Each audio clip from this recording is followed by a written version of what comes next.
Kanishimwe yane abagiye kuririmba indirimbo ya Vestine na Dorcas yitwa IBUYE. Witwa nde? Ishimwe Liliane. Ishimwe Liliane. Aho uririmba?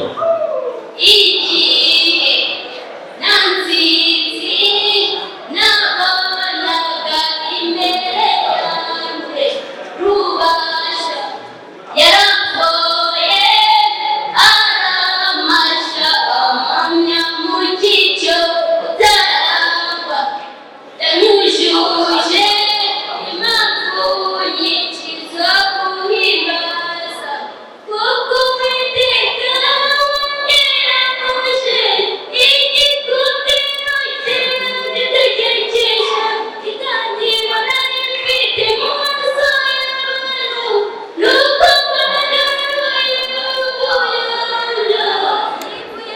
kwizera yampaye